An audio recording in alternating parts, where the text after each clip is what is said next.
ফজর যখন আমি নামাজ পড়ি, নামাজ পড়ার পরে আমরা অনেকে মূর্খ তো, নামাজ পড়ার পরে ইচ্ছা মতো ঘুমাই গেলাম, তাই লাভটা কি হলো? আল্লাহ নামাজ পড়ার পরে আমাদেরকে পরিশ্রমে যাওয়ার জন্য সবচাইতে বেশি হচ্ছে উদ্বুদ্ধ করছে। নামাজ শেষ করো, তারপরে তোমার জীবিকা অন্বেষণে বের হয়ে যাও। জীবিকা অন্বেষণ মানেটা কি? স্টুডেন্ট যারা, সে কি টাকা ইনকাম করবে? নো, তার প্রধান কাজ কি? পড়াশোনা করা।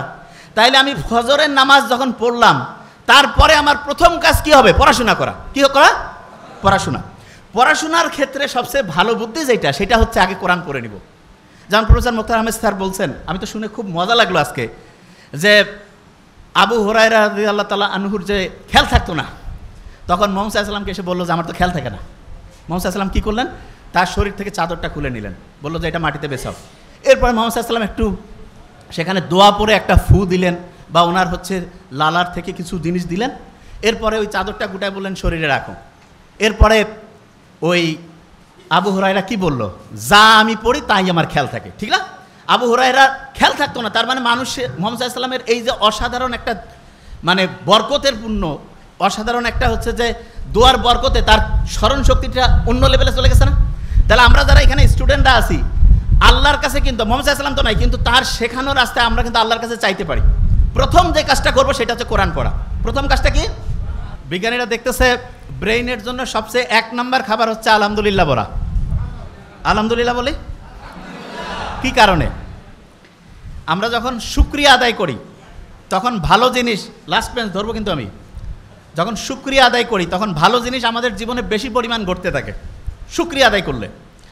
যেই লোকটা অসুস্থ হয়, মাথা ঠিকভাবে কাজ করে না, মন মেজাজ খারাপ, এদের বেশিরভাগ জনের সাথে কথা বলবেন, দেখবেন যে জীবন সম্বন্ধে কোনো রকমের আলহামদুলিল্লাহ নাই, খালি অভিযোগ, খালি মেজাজ গরম। একজন আরেকজনের সম্বন্ধে শুধু হচ্ছে সমালোচনা। খেয়াল করছেন কি? বাসা থেকে শুরু করে সব জায়গায় মিলান, যেই লোকটা সবচাইতে বেশি মেজাজ গরম, অন্যের উপরে রাগ হয়, অন্যের সাথে হচ্ছে খারাপ আচরণ করে, দেখবেন সেই লোকটা নিজেও কিন্তু শান্তিতে নাই। কারণ আল্লাহ নিজে বলছে তুমি যদি শুকরিয়া আদায় করো আমি বাড়াই দিব, আল্লাহ নিজে বলছে।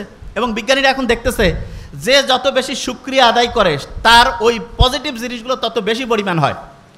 আমরা এখানে যারা যারা আছি প্রত্যেকেই একটা কথা এখন উচ্চারণ করব, আমাদের প্রত্যেকের অসাধারণ অসম্ভব ভালো একটা ব্রেন আল্লাহ দিয়েছে। বলি আলহামদুলিল্লাহ। এটা বলি প্রত্যেকের অসাধারণ অসম্ভব শক্তিশালী একটা ব্রেইন আল্লাহ দিয়েছেন। আচ্ছা, মাথার মধ্যে যে ব্রেইনটা আছে এইটার ওজন প্রায় 1.5 কেজি। কত? 1.5 কেজি ধরবো। আচ্ছা, 1.5 কেজি ওজনের একটা ব্রেইন এই খুলির মধ্যে আছে, টের কি পাওয়া যায়? আপনি হাতের মধ্যে 1.5 কেজি নেন তো, কেমন শক্ত লাগে না? ওজন লাগে না? মাথার মধ্যে যে 1.5 কেজি ওজনের ব্রেইনটা আছে, এই যে সহজে সালাম ফিরাচ্ছি, এদিকে ওদিক যাচ্ছি, সামনে পিছনে ইয়া করতেছি, ওই রকম কি 1.5 কেজি ওজন মনে হয়? আল্লাহ একটা অসাধারণ মেকানিজম করছে। সেটা কি? মাথার খুলির মধ্যে এক রকমের পানি রাখছে। পানি রাখার কারণে আমরা যখন নদীতে সাঁতার কাটি তখন আমাদের শরীরটা হালকা হয়ে যায়। এটা আর্কিমিডিস বলে একজন বিজ্ঞানী আবিষ্কার করছে। এবং আমাদের ব্রেইনটা আমাদের এই খুলির মধ্যে ওইরকম সাঁতার কাটতেছে, এবং সাঁতার কাটার কারণে যেই ব্রেইনের ওজন প্রায় 1,500 গ্রাম, সেইটা কমে মাত্র 50 গ্রাম হয়েছে। কত গ্রাম? 50 গ্রাম। এটা কিন্তু একটা প্রশ্ন ধরবো। তাহলে 1,500 গ্রামের ব্রেইন পানির মধ্যে সাঁতার কাটার কারণে কয় গ্রাম হয়েছে? Very fine. কত গ্রাম? 50 গ্রাম। তার মানে আপনি যে মাথাটা এরকম করতেছেন, কত গ্রাম করতেছেন? 50 গ্রাম। আমরা যখন মায়ের গর্ভে ছিলাম না, এই যে লাস্ট বেঞ্চ, মায়ের গর্ভে যখন ছিলাম, মায়ের গর্ভেও কিন্তু আমরা এরকম সাঁতার কাটতাম। এবং আল্লাহ এত সায়েন্টিফিক, মায়ের গর্ভে যখন আমরা ছিলাম মাকে লাথি মারতাম, গুতা মারতাম, কিন্তু মা যে কষ্ট করতো, এই জন্য মায়ের আলাদা একটা মর্যাদা আল্লাহ দিয়েছেন। এবং মুহাম্মদ সাল্লাল্লাহু আলাইহি ওয়াসাল্লাম তো আমরা এটা জানি যে সম্মান করব কার? মায়ের, তারপরে কার? মায়ের, তারপরে কার? মায়ের, তারপরে কার? বাবার। তার মানেটা কি? তার মানে যে যত বেশি পরিশ্রম করবে, যে যত বেশি কষ্ট করবে, তার মর্যাদা আল্লাহ তত বাড়ায় দিবে। আমরা যারা মুসলমান সমাজের আছি, আমাদের সবচেয়ে শ্রেষ্ঠ একটা বৈশিষ্ট্য হইতে হবে চেষ্টা করা, পরিশ্রম করা। 1 নম্বর বৈশিষ্ট্য কি হবে? চেষ্টা করা, পরিশ্রম করা। পরিশ্রম আর চেষ্টা করার যে স্টাইলটা, সেইটা আল্লাহ আমাদের গোটাল ডেইলি রুটিনের মধ্যে অলরেডি দিয়ে দিয়েছেন। কীরকম? মুসলমান যারা 5 ওয়াক্ত নামাজ পড়ে না, 5 ওয়াক্ত, ফজর যখন আমি নামাজ পড়ি, নামাজ পড়ার পরে আমরা অনেকে মূর্খ তো, নামাজ পড়ার পরে ইচ্ছা মতো ঘুমাই গেলাম, তাই লাভটা কি হলো? আল্লাহ নামাজ পড়ার পরে আমাদেরকে পরিশ্রমে যাওয়ার জন্য সবচাইতে বেশি হচ্ছে উদ্বুদ্ধ করছে। নামাজ শেষ করো, তারপরে তোমার জীবিকা অন্বেষণে বের হয়ে যাও। জীবিকা অন্বেষণ মানেটা কি? স্টুডেন্ট যারা, সে কি টাকা ইনকাম করবে? নো, তার প্রধান কাজ কি? পড়াশোনা করা। তাইলে আমি ফজরের নামাজ যখন পড়লাম, তারপরে আমার প্রথম কাজ কি হবে? পড়াশোনা করা। কি করা? পড়াশোনা। পড়াশোনার ক্ষেত্রে সবচেয়ে ভালো বুদ্ধি যেটা, সেটা হচ্ছে আগে কোরআন পড়ে নিব। যেমন প্রফেসর মোখতার আহমেদ স্যার বলছেন, আমি তো শুনে খুব মজা লাগলো আজকে, যে আবু হুরায়রা রাদিয়াল্লাহু তাআলা আনহুর যে খেয়াল থাকতো না, তখন মুহাম্মদ সাল্লাল্লাহু আলাইহি ওয়াসাল্লামকে এসে বললো যে আমার তো খেয়াল থাকে না। মুহাম্মদ সাল্লাল্লাহু আলাইহি ওয়াসাল্লাম কী করলেন? তার শরীর থেকে চাদরটা খুলে নিলেন, বললো যে এটা মাটিতে বেছাও। এরপরে মুহাম্মদ সাল্লাল্লাহু আলাইহি ওয়াসাল্লাম একটু সেখানে দোয়া পরে একটা ফু দিলেন, বা ওনার হচ্ছে লালার থেকে কিছু জিনিস দিলেন।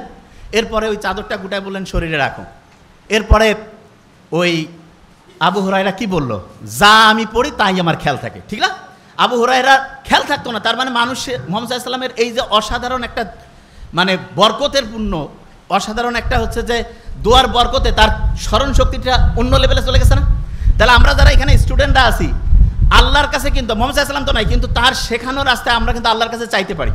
প্রথম যে কাজটা করবো সেটা হচ্ছে কোরআন পড়া। প্রথম কাজটা কি? আচ্ছা, এবার আমি বলি আগে।